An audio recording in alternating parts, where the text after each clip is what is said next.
Maccabi Haïfa 7-2, un récital offensif absolu, du régal pour les yeux, pour les supporters du PSG et pour les autres, voilà. Et un trio qui, je vais pas dire enfin, mais presque, semble tourner à plein régime. Alors la question elle est simple, est-ce que pour toi c'est la meilleure version de la MNM pardon, qu'on a vue mardi?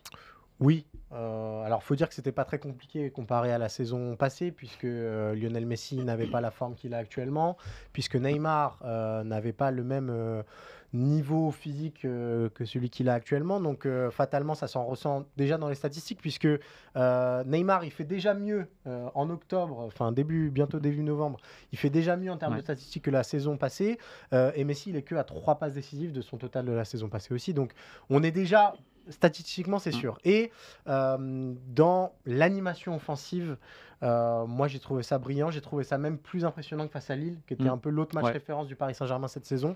Parce que là, les trois ont joué les uns pour les autres.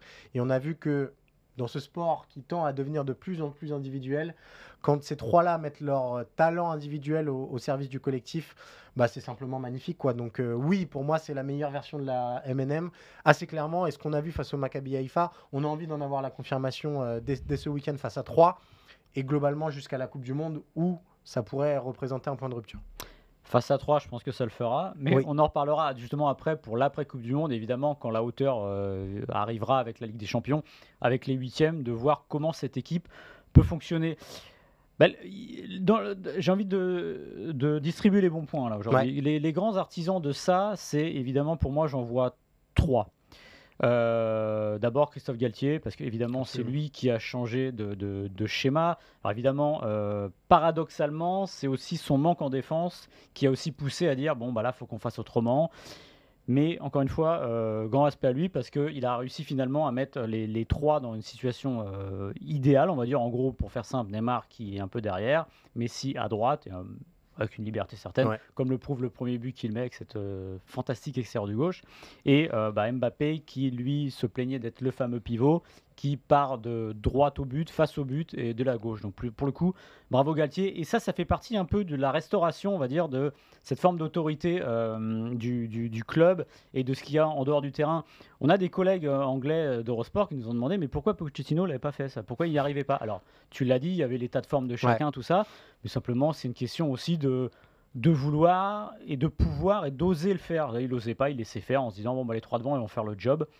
Galtier n'est pas complètement à ça, là-dedans pardon. Mbappé aussi a une responsabilité. Alors, elle est paradoxale parce que je pense que ce qui s'est passé avec l'affaire Mbappé, il veut partir, etc., c'est un petit coup de pression qu'il a mis sur tout le monde. Et je pense que tant qu'Mbappé sera là, et vu l'ampleur qu'il a prise dans le projet parisien, ce sera des soubresauts qui arriveront régulièrement. Il l'a fait pour son bien, parce que là, le pivot, c'est parce qu'il a envie d'être au centre du projet, il a envie d'être l'homme autour de qui tout tourne, Ouais. mais n'empêche que ça fait du bien, paradoxalement, aussi au collectif. Donc plutôt un bon point pour lui. Et le troisième bon point, pour moi, c'est évidemment l'état d'esprit, parce que hier, on a présenté le Tour de France, il y a une phrase qui me revient toujours de Bernard Hinault, qui dit « Vous pouvez faire ce que vous voulez avec l'école, mettre 10 000 cols, c'est pas pour ça qu'une étape sera passionnante, c'est les coureurs qui font Ouais. l'étape. » Et ben c'est pareil pour les footballeurs, c'est-à-dire vous pouvez mettre le système que vous voulez, tout ce que vous voulez, tout ce que vous mettez en place, ce sont les footballeurs qui réussiront ça. Et si l'état d'esprit n'est pas là, ils n'y arriveront pas. Contre Haïfa, l'état d'esprit, il était parfait, parce que tout le monde y a retrouvé son compte. Et comme tu l'as dit, la Coupe du Monde arrive. Et ça, c'est pas un détail. Ils ont tous envie d'être en jambes pour la Coupe du Monde et de se montrer sous le meilleur jour. Donc ça aide aussi. La question, en effet, ce sera post-Coupe du Monde. Ouais, alors je vais me permettre même d'insister encore un peu plus sur Galtier parce Mm. que je trouve qu'il a repris en main ce que tu disais, une séquence qui avait tendance à lui échapper. Et il faut se souvenir de sa sortie avant le match face à l'OM où il explique qu'on ne parle pas assez de jeu, Mm. qu'il est énervé contre le récit médiatique Mm. autour du Paris Saint-Germain. Ça correspondait aussi à un moment où le Paris Saint-Germain sur le terrain Mm. calait un petit peu. Mm. Et il a décidé ce changement. Alors, vous avez une décla qui va apparaître et qu'on va vous lire. Quand je me suis aperçu que ça commençait à coincer dans un autre système et que des joueurs montaient, notamment au milieu de terrain, il fait référence à Mm. Ruiz ou à Soler, j'ai eu une réflexion pour que chacun puisse s'exprimer au mieux.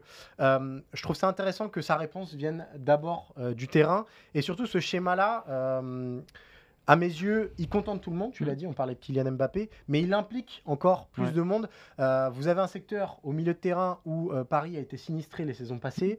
Bah là, finalement, il y a beaucoup de monde et que vous voyez Fabian Ruiz montrer ces dispositions-là, quand vous voyez Renato Sanchez qui va continuer à monter en puissance, vous avez aussi Carlos Soler, donc vous avez un secteur de jeu concurrentiel. Et ça, c'est hyper important pour une équipe comme le Paris Saint-Germain qui risque de jouer plus de 50-60 matchs cette saison. Donc, moi, j'insiste vraiment sur le grand mérite de Galtier, c'est ça.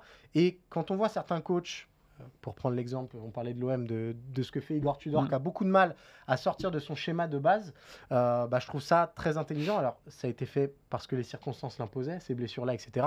Mais moi, ce 4-3-1-2, ça ressemble maintenant à un système qui va perdurer. Il faudra voir comment peut-être Kimpembe et Nuno Mendes viennent s'intégrer là-dedans, mais ce trio, en tout cas au milieu, Verratti avec les deux travailleurs, Vitinha Ruiz, ça correspond à ce dont Paris a besoin à mes yeux dans ce secteur de jeu.